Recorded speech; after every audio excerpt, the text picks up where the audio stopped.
إن الحمد لله نحمده ونستعينه ونستغفره ونتوب إليه ونعوذ بالله من شرور أنفسنا وسيئات أعمالنا من يهده الله فلا مضل له ومن يضلل فلا هادي له وأشهد أن لا إله إلا الله وحده لا شريك له وأشهد أن محمدا عبده ورسوله يا أيها الذين آمنوا اتقوا الله حق تقاته ولا تموتن إلا وأنتم مسلمون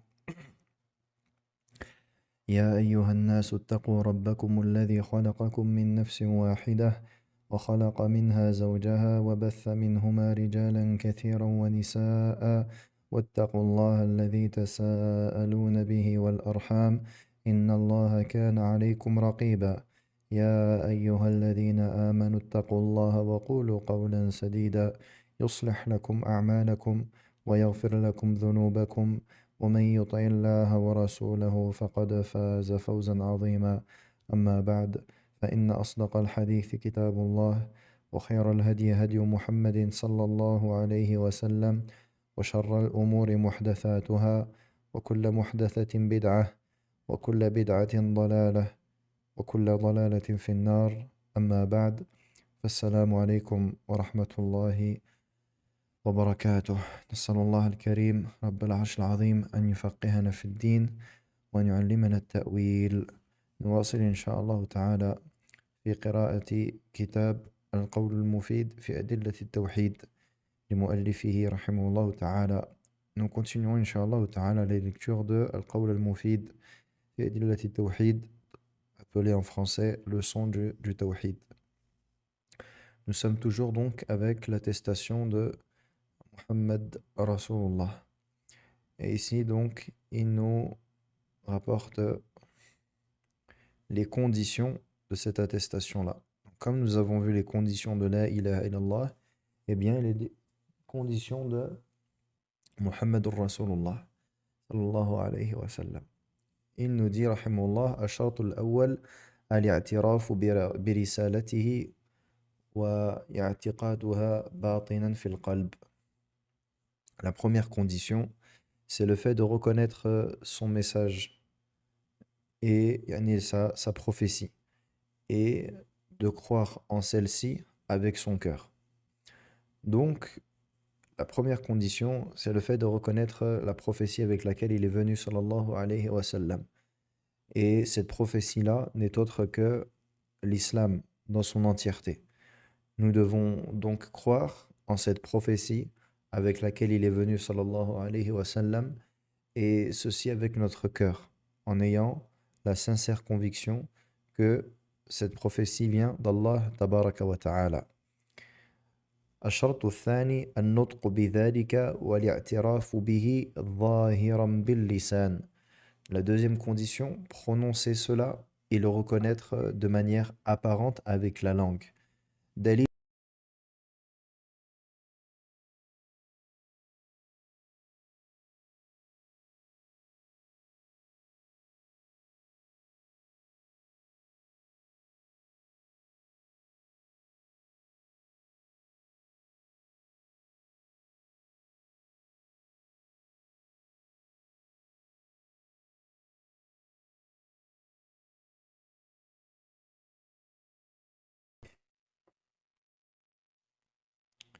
Est-ce que vous...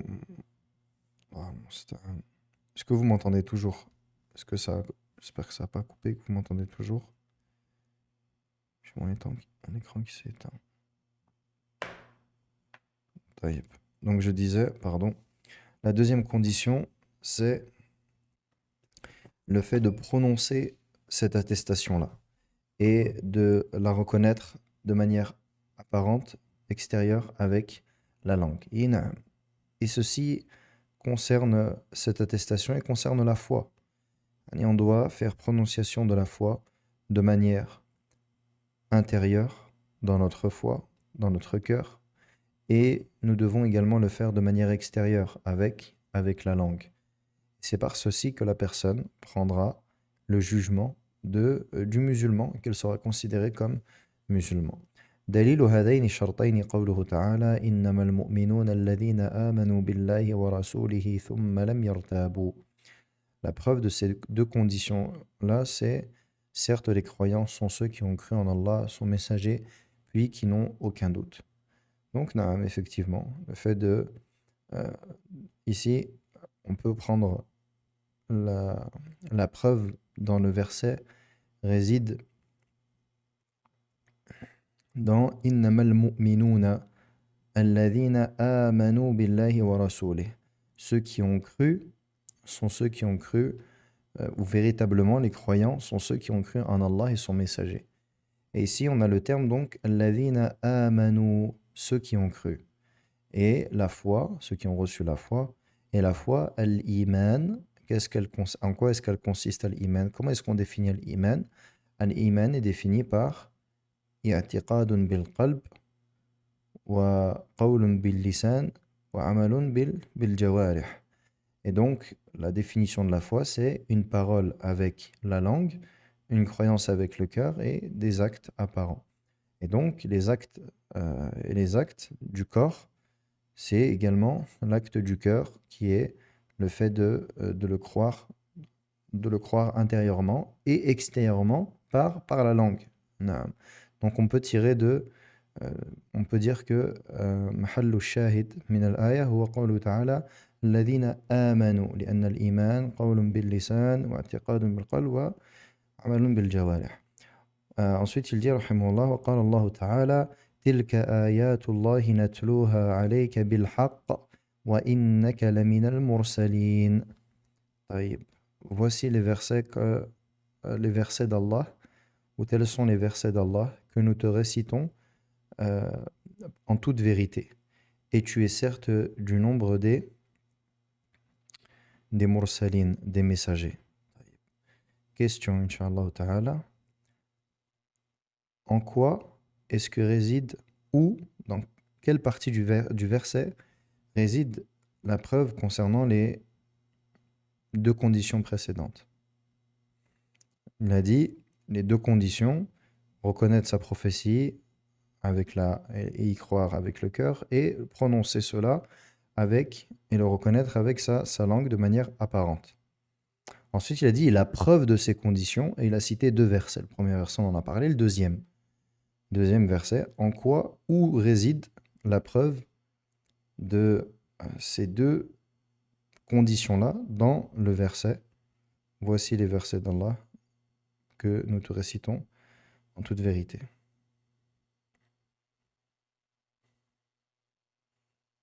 Ce n'est pas en toute vérité.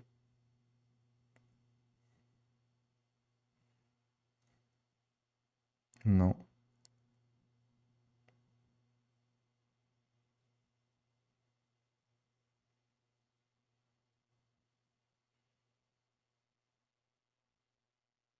Le verset d'Allah, non.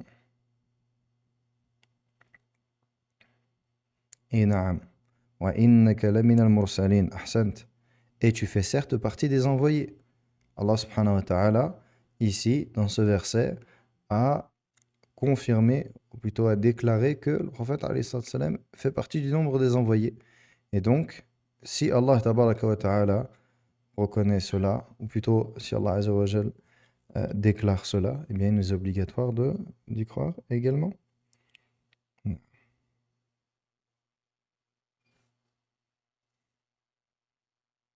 طيب.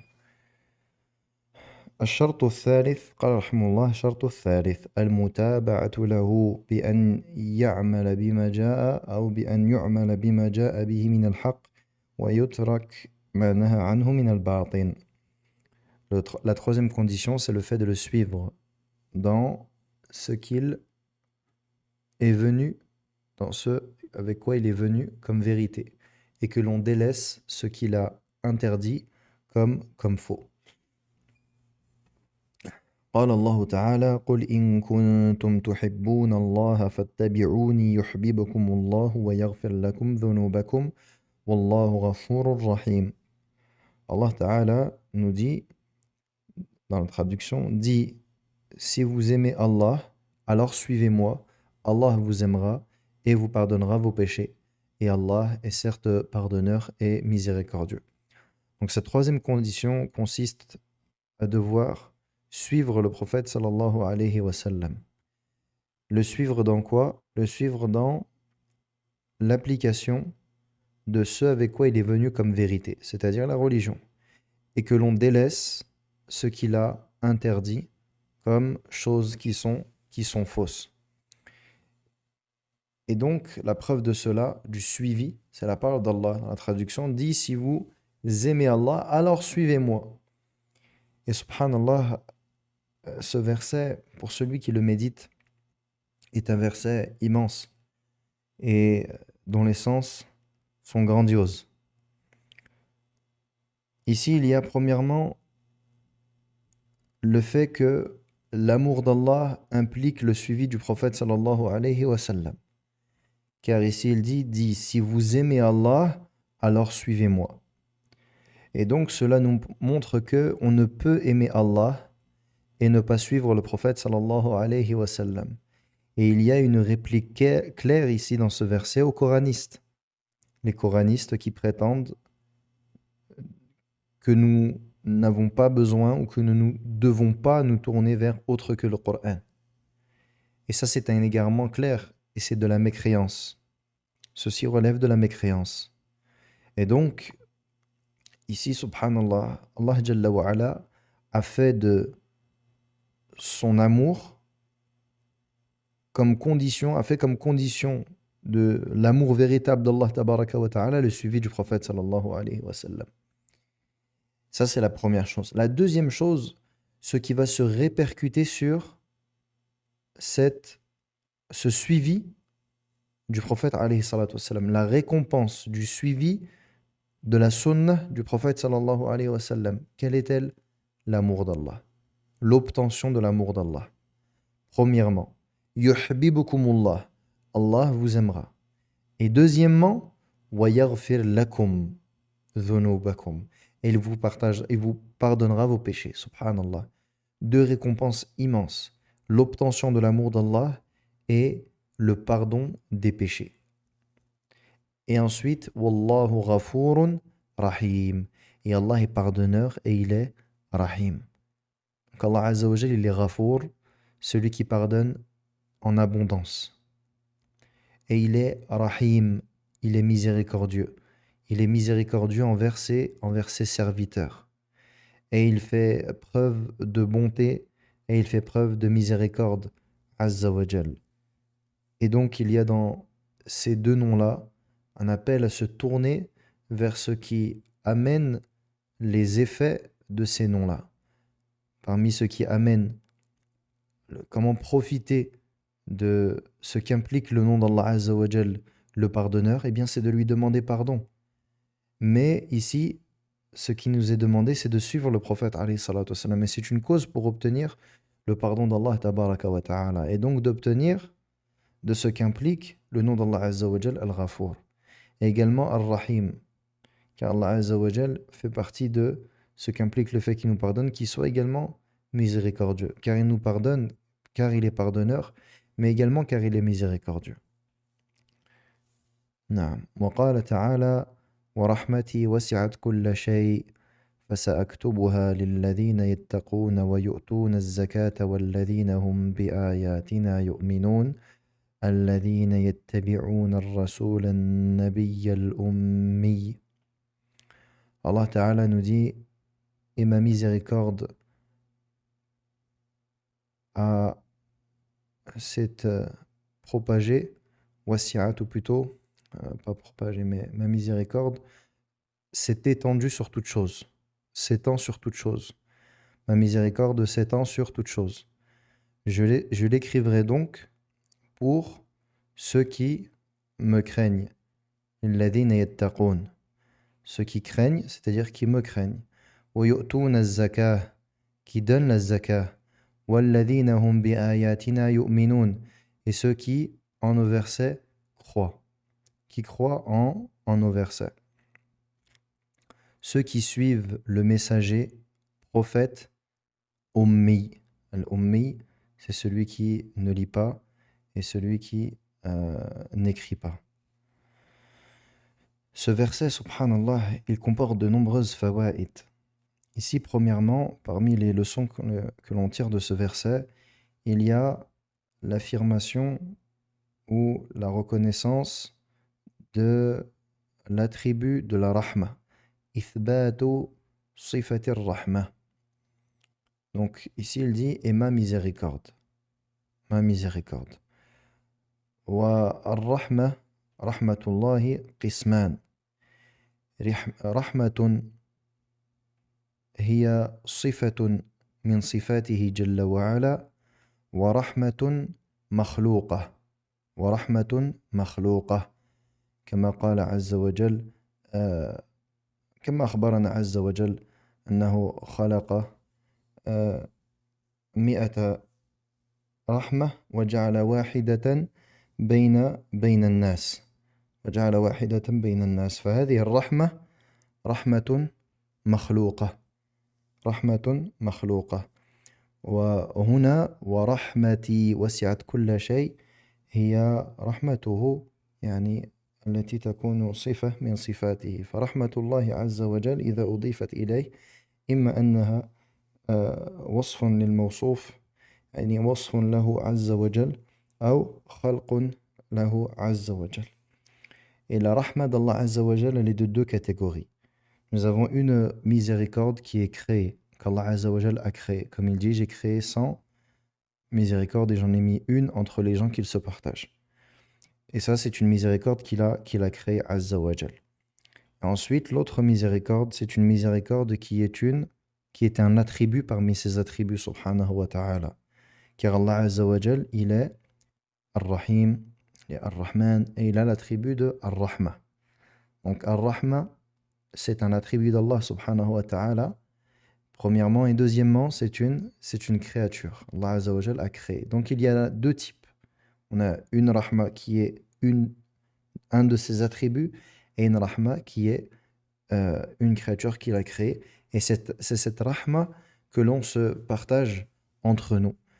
Rahmatul walid li waladihi, rahmatul رحمة حتى الرحمة التي جعلت بين الحيوان فهذه آثار هذه الرحمة التي وضع الله عز وجل بين عباده.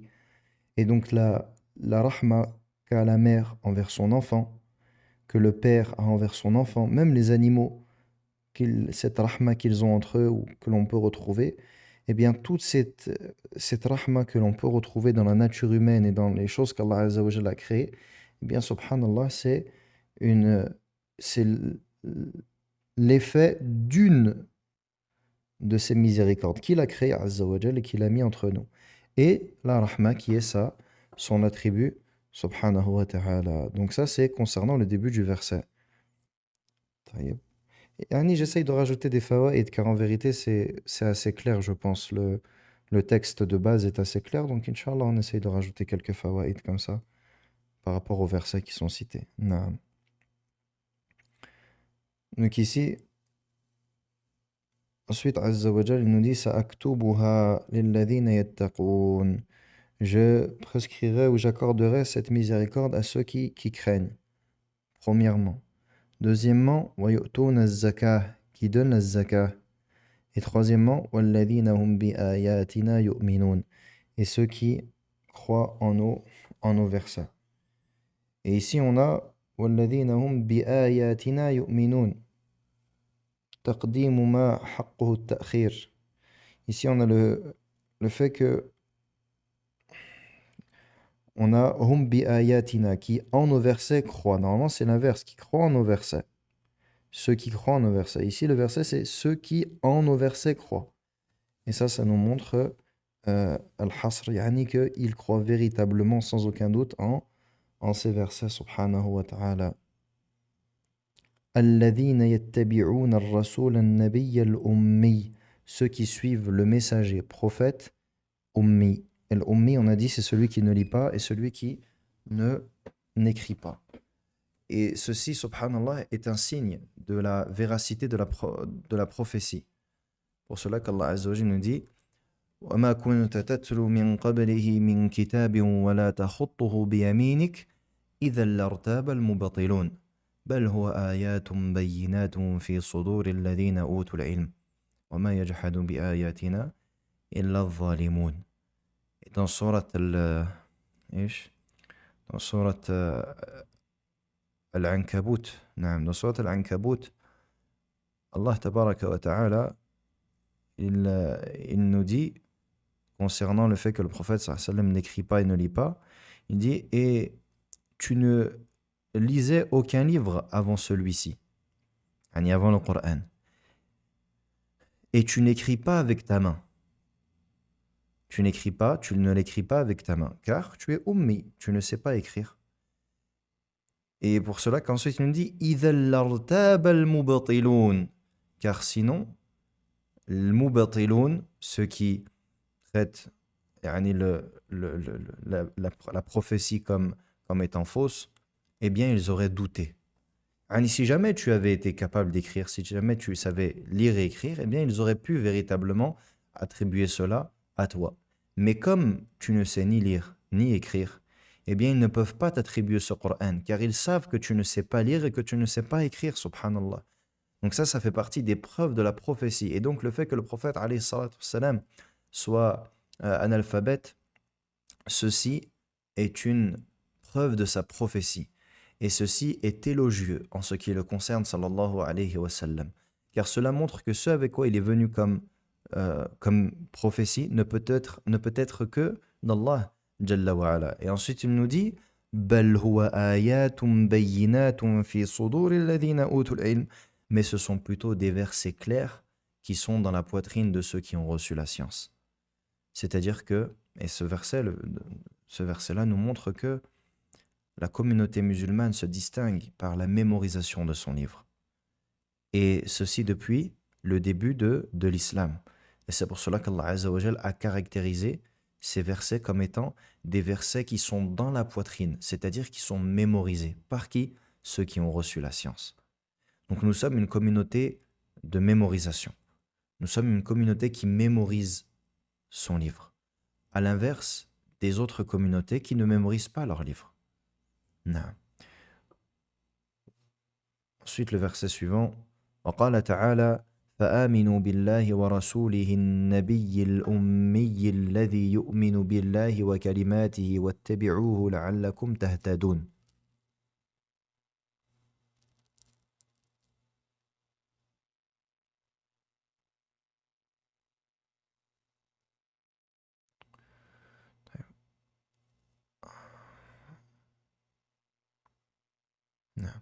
Ensuite, Allah Azza wa Jalla nous dit, croyez donc en Allah, en son messager, le prophète Ummi, celui qui croit en Allah, en ses paroles, et suivez-le afin que vous soyez guidés. Ici, c'est un ordre d'Allah tabaraka wa ta'ala. Fa'aminu billahi wa rasulihi. Et ensuite, wattabi'uh, suivez-le. Croyez en Allah et son messager. Et ensuite, à la fin du verset, et suivez-le, qui est un ordre, afin que vous soyez guidés. Donc, croyez en Allah et son messager, le prophète Ummi, qui croit en Allah et en ses paroles. Donc, croyez en Allah, ceci est un ordre de la foi. Et la foi en Allah Azza wa Jal repose sur 4 piliers.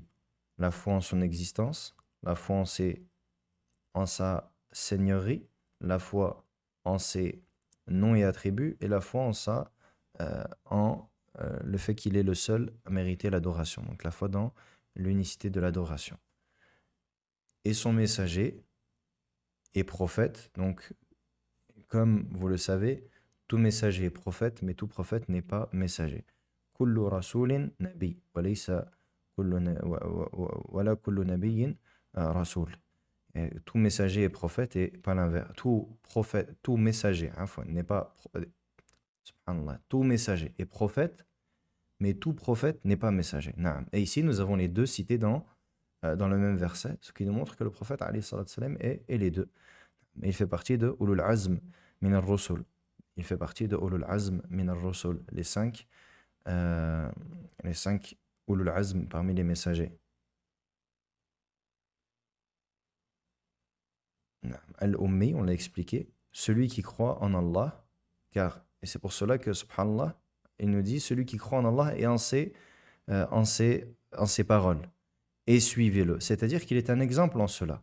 Si le prophète sallallahu alayhi wa sallam, lui croit en Allah et en ses paroles, alors, et que vous êtes obligé de le suivre, alors également, vous devez croire en Allah et en ses paroles. Kalimatullah, naam, les paroles d'Allah Azza wa Jal. Et le Coran fait partie de kalimat Allah subhanahu wa ta'ala. Et Allah Azza wa Jal, à chaque fois qu'il décide une chose, il la prononce. C'est pour cela que les paroles d'Allah Azza wa Jal sont indénombrables euh, et les paroles d'Allah subhanahu wa ta'ala ne peuvent être cernées. إنما أمره إذا أراد شيئا أن يقول له كن فيكون. Allah subhanahu wa ta'ala, lorsqu'il souhaite une chose, alors il lui dit soit et elle est. Il lui dit. Donc le fait qu'Allah Azza wa Jal, chaque chose qui survient, elle survient parce qu'Allah Azza wa Jal dit qu'elle survienne. Donc les paroles d'Allah subhanahu wa ta'ala sont indénombrables et ça fait partie des sifat d'Allah subhanahu wa ta'ala. Ça fait partie des caractéristiques d'Allah Azza wa Jal. Al-kalimat, les paroles d'Allah subhanahu wa ta'ala font partie de ses attributs. Al-kalam fait partie des attributs d'Allah subhanahu wa ta'ala. Et c'est pour cela que l'on dit que le Coran est la parole d'Allah et qu'il n'est pas créé. Le Coran est incréé. Le Coran est la parole d'Allah tabaraka wa ta'ala. Et parmi les versets qui nous montrent la grandeur ou l'immensité et le nombre incalculable des paroles d'Allah Azza wa Jal, dans Surat Luqman, وَلَوْ أَنَّمَا فِي الْأَرْضِ مِنْ شَجَرَةٍ أَقْلَامٌ وَالْبَحْرُ يَمُدُّهُ مِنْ بَعْدِهِ سَبْعَةُ أَبْحُرٍ مَا نَفِدَتْ كَلِمَاتُ اللَّهِ إِنَّ اللَّهَ عَزِيزٌ حَكِيمٌ. S'il y avait sur terre des kalam, des aqlam, pluriel de qalam, qui étaient du nombre des arbres, et que la mer serait étendue avec sept mers. C'est-à-dire que, imaginez que tous les arbres qui existent soient pour écrire, pour faire des kalams, pour écrire. Et que la mer soit son encre, soit l'encre de ses plumes. Et qu'elle soit étendue, subhanallah, qu'elle soit de sept, qu'il y ait 7 mers. Sab'at abhur. Ma nafidat kalimatullah. Les paroles d'Allah Azza wa Jal ne pourraient être, je ne sais pas la bonne traduction de nafidat. Parmi les versets qui nous montrent cela, également la fin de Surat Al-Kahf. Allah Azza wa Jal, parmi ses attributs, Al-Kalam. Et Allah Azza wa Jal, yatakallamu biharfin wa sawt. Et Allah Azza wa Jal, il parle avec une voix et des lettres. Et Allah subhanahu wa ta'ala, il parle comme il souhaite, quand il le souhaite. Et certains ont entendu la parole d'Allah tabaraka wa ta'ala, comme Moussa alayhi salam, le prophète Muhammad sallallahu alayhi wa sallam, Jibril, qui ont entendu Allah tabaraka wa ta'ala. Et donc, Kalimullah, c'est Moussa. Wa kallama Allahu Moussa taklima. Allah a parlé à Moussa de vive voix. Taklima, ce qui appuie que Allah tabaraka wa ta'ala donc lui a véritablement parlé. Et également le prophète Muhammad sallallahu alayhi wa sallam est également Kalimullah. Allah Azza wa Jal lui a parlé, il a entendu la voix d'Allah tabaraka wa ta'ala. Naam. Et le shahid du verset, c'est وَاتَّبِعُوهُ لَعَلَّكُمْ تَهْتَدُونَ. Et suivez-le afin que vous soyez guidés. الشرط الرابع, la quatrième condition, تصديقه فيما أخبر به من أمر ونهي وغيوب ماضية ومستقبلة وغير ذلك. Quatrième condition, c'est le fait de croire en tout ce qu'il a informé. Tout ce qu'il a informé, et ensuite ma akhbara bihi, et ensuite c'est du détail. C'est le détail du sens de tout ce dont il a informé. C'est-à-dire comme ordre, comme interdiction. Donc ça, il est obligé de croire au prophète sallallahu alayhi wa sallam concernant tout ce qu'il a ordonné et interdit. et également tout ce qui est de l'ordre de l'ghaib, de l'invisible. Que cet invisible il soit passé ou qu'il soit futur, et autre que cela. Naam. Car al-ghaib, euh, il se divise en plusieurs catégories. Al-ghaib, l'invisible, se divise en plusieurs catégories. On a al-ghaib al-mutlaq, ou al-ghaib alladhi اختص الله عز وجل به, la connaissance de l'al-ghaib qui est propre à Allah tabaraka wa ta'ala et qu'Allah azza wa jal seul connaît. Inna Allah indahu ilmu as-sa'a wa yunazzilu al-ghayth wa ya'lamu ma fi al-arham wa ma tadri nafsun madha taksibu ghada wa ma tadri nafsun bi ayyi ardin tamut. Ça c'est ce qu'on appelle mafatih al-ghaib al-khams.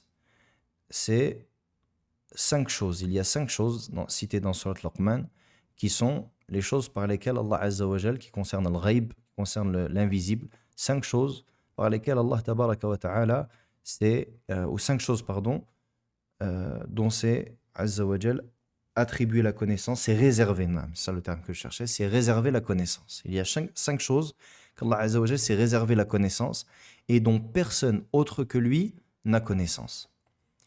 Inna Allah indahu ilmu as-sa'a. Allah a auprès de lui la connaissance de l'heure. Donc la connaissance de l'heure, Allah tabaraka wa ta'ala seul la connaît. Inna Allah indahu ilmu as-sa'a wa yunazzilu al-ghayth. Et il fait descendre al-ghayth. Il fait descendre la pluie salvatrice. Allah subhanahu wa ta'ala seul sait lorsque il fera descendre la pluie salvatrice. Personne d'autre qu'Allah azza wa jal sait quand est-ce qu'elle va descendre. Taïb. Ensuite, وَيَعْلَمُ مَا فِي الْأَرْحَامِ. Et il sait ce qu'il y a dans les matrices, c'est-à-dire dans les ventres des mères lorsqu'elles enfantent. Et na'am, Allah Azza wa Jal seul le sait en vérité. Et même si aujourd'hui on a des choses qui nous facilitent, c'est taqribi, c'est approximatif. Et il y a des erreurs. Et également, Allah subhanahu wa ta'ala le sait à partir du moment où la goutte la goutte de l'homme se mélange au liquide de la femme. Bien, dès ce moment-là, Allah Azza wa Jalla sait ce qu'il y a dans l'arham. Et il sait du début jusqu'à la fin. Et il sait également si cet embryon-là va vivre ou ne va pas vivre. Et il sait également son terme. Et ça, c'est des choses qui sont impossible pour un être humain de savoir de manière sûre. On ne peut pas savoir le terme fixe et exact. Il se peut qu'il se passe quelque chose et que ce soit plus court ou que ce soit plus long. Ça, personne ne le sait. Et également, si il va arriver à terme ou non, s'il va être vivant ou il ne sera pas vivant, etc. وَمَا تَدْرِي نَفْسٌ مَاذَا تَكْسِبُ غَدًا. Et aucune âme ne sait ce qu'elle va avoir, ce qu'elle va obtenir demain. Et na'am, qui d'entre nous sait ce qu'il va faire demain et ce qu'il va obtenir comme risque, comme est-ce que l'un d'entre nous a la certitude de comment va se dérouler son lendemain? Non, personne d'entre nous n'a cette connaissance-là. وَمَا تَدْرِي نَفْسٌ بِأَيِّ أَرْضٍ تَمُوتُ. Et aucune âme ne sait sur quelle terre elle va mourir. Aucune âme ne sait sur quelle terre elle va mourir. Personne ne sait cela. Donc ça, c'est 5 choses qui sont de l'ordre de l'ghaib, de l'invisible, qui sont que seul Allah subhanahu wa ta'ala connaît. Ensuite, on a un ghaib qui est nisbi. On a un ghaib, un invisible qui est nisbi, c'est-à-dire qui est particulier, qui est individuel, c'est-à-dire qui est de l'ordre de l'ghaib pour certaines personnes et qui n'est pas de l'ordre de l'ghaib, qui n'est pas de l'ordre de l'invisible pour d'autres. Comme Allah tabaraka wa ta'ala dit dans le verset, c'est quoi l'ayah?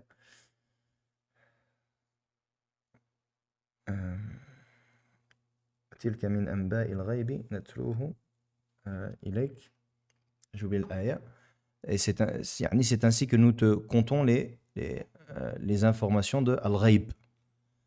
Et ici, c'est les histoires des prophètes. Et ça, ceux qui ont vécu qui ont vu les prophètes, Ce n'est pas de l'invisible pour eux. Mais le prophète, alayhi salatu wassalam, n'ayant pas vécu avec ces derniers, eh bien pour lui, cela est de l'invisible. Cela pour lui est de l'invisible. Et pour nous également. نعم ذلك من أنباء الغيب نوحيه إليك نعم ذلك من أنباء الغيب نوحيه إليك voici les informations de l'invisible dont nous te faisons la révélation نعم وما كنت لديهم إذ يلقون أقلامهم أيهم يكفل مريم وما كنت لديهم إذ يختصمون tu n'étais pas auprès d'eux lorsque ils jetaient leurs plumes afin de savoir qui prendra le kafala de Maryam et tu n'étais pas auprès d'eux lorsqu'ils se disputaient. Et donc tu n'étais pas auprès d'eux dans ce qui concerne l'histoire de Maryam et Zacharia, etc. Tu n'étais pas auprès d'eux. Donc, cela fait partie de Al-Ghaib. Ici, pourquoi je vous explique ce sens d'Al-Ghaib? Pour que vous compreniez les différents sens qu'a le terme Ghaib dans le Coran. Les différents sens d'Al-Ghaib, différents sens de Al-Ghaib dans le Coran. Que vous compreniez cela. طيب. Et عموما, ça c'est le ghaib c'est le ghaib نعم, qui a été rapporté, si je n'ai rien oublié, Inch'Allah ta'ala. نعم. C'est pour ça qu'il dit, al-ghaib, il dit concernant les choses passées et les choses futures. Car il y a du ghaib qui est concernant du passé, des choses que l'on ne sait pas du passé, subhanallah, et du ghaib qui concerne le futur, comme ce qu'on a cité dans Surat Luqman, le verset, les 5 choses qu'Allah Azza wa Jal est le seul à connaître. Ensuite, قال الله تعالى وما آتاكم الرسول فخذوه وما نهاكم عنه فانتهوا. Ce que vous a ordonné le prophète, ce que vous a amené, c'est-à-dire ce que vous a ordonné le prophète, alors prenez-le. C'est-à-dire comme ordre, ce que vous a apporté le prophète comme ordre, alors prenez-le, et ce qu'il vous a interdit, alors délaissez-le.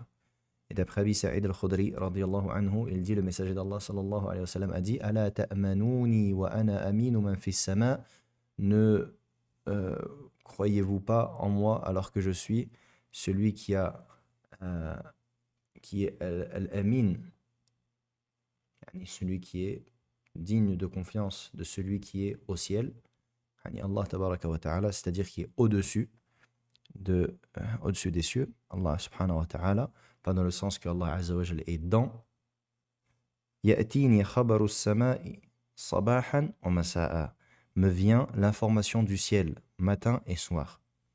C'est-à-dire, j'ai la révélation. J'ai la révélation. Donc comment est-ce que vous n'auriez pas confiance en moi et vous ne croiriez pas en moi alors que je suis celui qui est digne de confiance pour celui qui est au ciel, celui qui est au-dessus du ciel, qui est Allah subhanahu wa ta'ala. L'information me vient du ciel le matin et le soir, c'est-à-dire la révélation.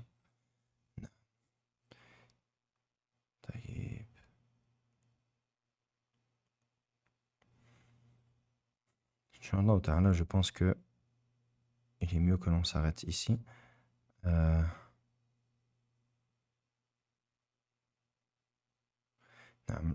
bonne traduction, comme ça, il y a un frère qui l'a envoyé, Jazakallah khairan, verset de Luqman. Vous savez, la plupart du temps, je traduis directement. Donc des fois, j'ai pas les bons termes. Donc des fois, c'est assez approximatif. Veuillez m'excuser pour cela. Le frère m'a envoyé, quand bien même tous les arbres de la terre se changeraient en calame, plume pour écrire, quand bien même l'océan serait un océan d'encre où conflueraient 7 autres océans, les paroles d'Allah ne s'épuiseraient pas. Naam, c'était ça le terme, s'épuiser. Les paroles d'Allah ne s'épuiseraient pas, car Allah est puissant et sage. Subhanallah. Donc ça nous montre l'étendue des paroles d'Allah subhanahu wa ta'ala. Et c'est important de connaître ces choses-là, ça relève de notre aqidah, de notre croyance. Et c'est en lien avec Allah tabaraka wa ta'ala, ça fait partie de ses attributs, ça fait partie des choses par lesquelles il se loue dans le Coran subhanahu wa ta'ala et par lesquelles il fait ses éloges. Et ça fait partie des choses par lesquelles on ressent la grandeur d'Allah tabaraka wa ta'ala. Donc on doit s'attacher à ces choses-là. Et en vérité, je rajoute des fawaïd, mais le texte en lui-même est assez clair, je pense.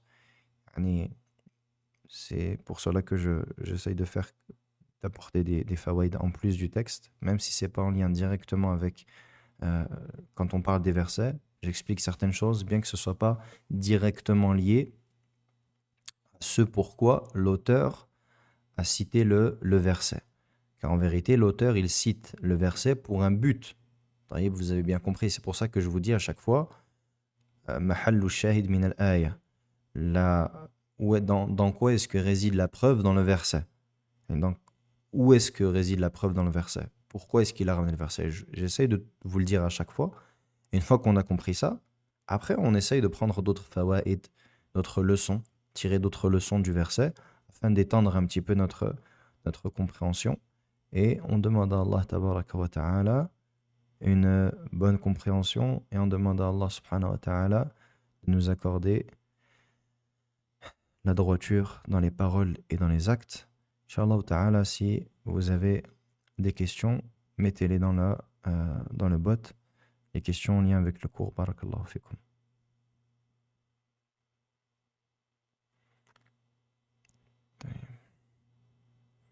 Ulul azm, doté de résolution ferme. Naam, jazakumullah khairan. Nous aimons les fawaïd. Alhamdulillah. Wa alaykum salam wa rahmatullahi wa barakatuh. Alhamdulillah bi khair, hafizakallah. Quand on veut dire à quelqu'un, ou nous-mêmes d'ailleurs, la voie à suivre, Inch'Allah, Ahl al-Sunnah wal-Jama'a ou le manhaj salafi ou autre. C'est quoi la différence entre les deux? Il n'y a pas de différence entre les deux. Le manhaj salafi, c'est le manhaj de Ahl al-Sunnah wal-Jama'a. Le manhaj salafi, c'est la voie de Ahl al-Sunnah wal-Jama'a, c'est la même chose. C'est des synonymes. Ahl al-Sunnah, Ahl al-Athar, Ahl al-Hadith, Atba'u al-Salaf, al-Salafiyoun, المنهج السلفي المنهج الأثري الطائفة المنصورة. Tout ça c'est des synonymes. Tout ça c'est des synonymes des gens de la sunna. Et c'est des synonymes également du manhaj salafi.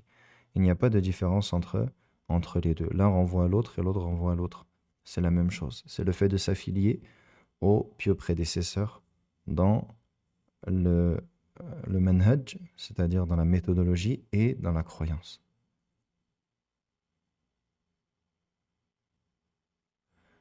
Comment rester ferme sur la voie du messager d'Allah sallallahu alayhi wa sallam? Premièrement, par le fait de l'apprendre. Ya akhi. Par le fait de l'apprendre. Il est obligatoire aux croyants d'apprendre la sunna du prophète sallallahu alayhi wa sallam, d'apprendre, comme Allah nous dit, de lui obéir. Et on ne peut lui obéir qu'en connaissant ses injonctions et ses interdictions. Et on ne peut faire cela qu'en apprenant. On ne peut apprendre, on ne peut lui obéir que par le fait d'apprendre. Donc ça, c'est la première chose. Et la deuxièmement, c'est de faire ad-du'a. Et c'est pour cela qu'Allah Azza wa Jal, dans Surat al-Fatiha, il y a dans le Fatiha la demande Ihdina as-sirat al-mustaqim. Guide-nous dans le droit chemin. Guide-nous dans le droit chemin. Ici, il y a en cela le dua, de demander à Allah tabaraka wa ta'ala de se remettre à lui pour cela. Et ensuite, également, le prophète sallallahu alayhi wa sallam, il disait dans le hadith, parmi les duas qu'il faisait le plus, Allahumma ya muqallib al-qulub, thabbit qalbi ala dinik. Ô toi qui fais vriller les cœurs, raffermis mon cœur sur ta religion. Donc, apprendre et faire dua. C'est deux causes qui seront, Inch'Allah ta'ala, profitables.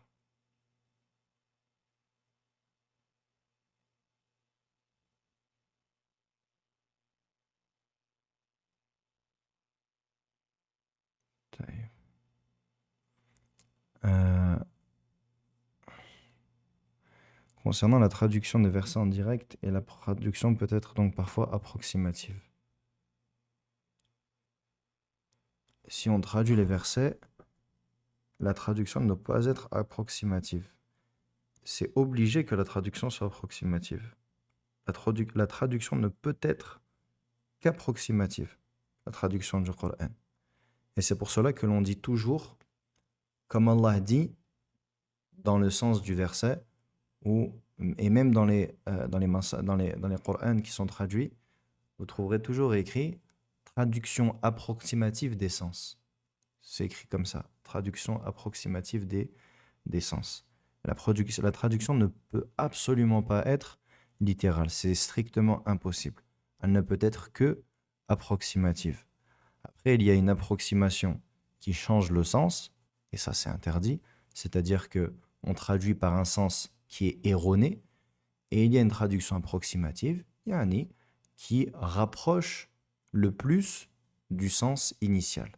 Donc tant que l'on reste dans le sens initial et que on ne va pas à l'opposé du sens, Inch'Allah ta'ala, la traduction, elle est juste. Et après, les gens diffèrent. Nas yatafawatun dans leur capacité à traduire de la meilleure des manières, tant que yani, cela reste correct et proche du sens et que le sens initial afwan, n'est pas, n'est pas modifié. Donc ça, c'est ce qui concerne la traduction du Coran. Bien que, effectivement, le meilleur, ce serait d'avoir les versets préparés, sauf que cela, malheureusement, n'est pas toujours possible. Cela prend énormément de temps. Comment augmenter son amour envers le messager d'Allah sallallahu alayhi wa sallam? La même chose que l'on a dit précédemment, le fait d'apprendre.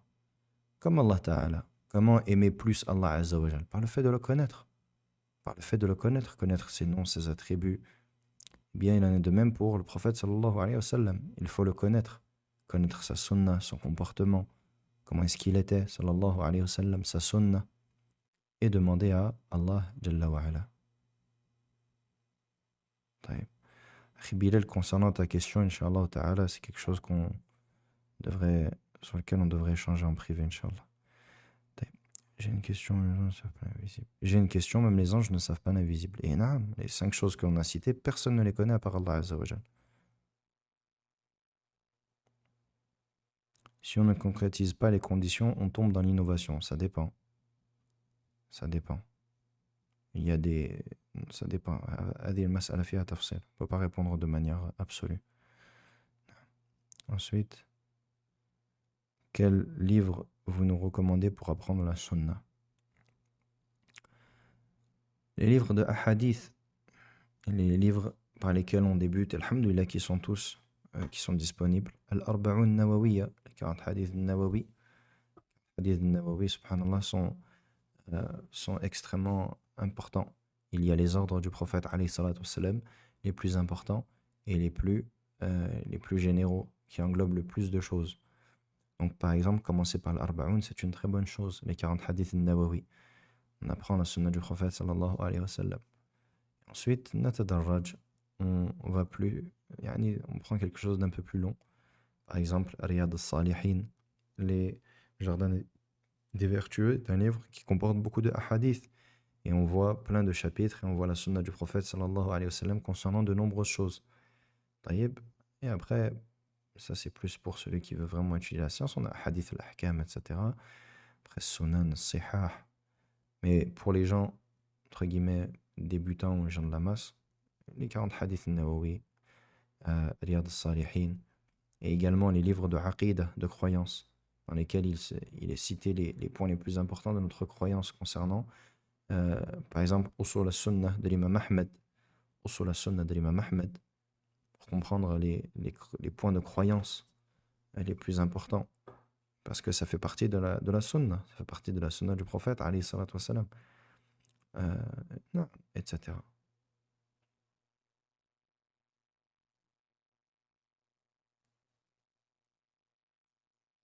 Il y a des savants qui mettent 6 conditions de l'attestation et dans le livre 7. J'aimerais comprendre pourquoi il y a une différence. Là, mushahat a fait l'istilah. Il n'y a pas de conflit dans les termes utilisés par les savants dans ce qu'on appelle l'istilah. Si, c'est comme dans les conditions de la ilaha illallah, comme dans les conditions de la salat. Certains savants rajoutent, d'autres enlèvent, parce que certains voient que l'un rentre dans l'autre en vérité. D'autres voient que non, ce sont deux différents, donc on les met différemment. En vérité, le sens est le même, Inch'Allah ta'ala. Il n'y a pas vraiment de différence. On pourrait faire un dars sur la biographie du prophète, sallallahu alayhi wa sallam. Qu'Allah nous facilite. Inch'Allah, quand on aura terminé ce qu'on a commencé, bi'idhnillahi ta'ala, on demandera à Allah Azza wa Jal de nous faciliter, Inch'Allah ta'ala. Salam alaikum concernant les notes. Naam. Il n'y a pas la question entière. Astaghfirullah wa atubu ilayh. طيب. Inch'Allah ta'ala, on va s'arrêter là. صلى الله العظيم رب العرش العظيم أن يتقبل منا أجمعين وصلى الله سبحانه وتعالى أن يتقبل منا وصلى الله سبحانه وتعالى أن يوفقنا لما يحب ويرضى أسأل الله سبحانه وتعالى أن يفقهنا في الدين سبحانك اللهم وبحمدك أشهد أن لا إله إلا أنت أستغفرك وأتوب إليك والسلام عليكم ورحمة الله وبركاته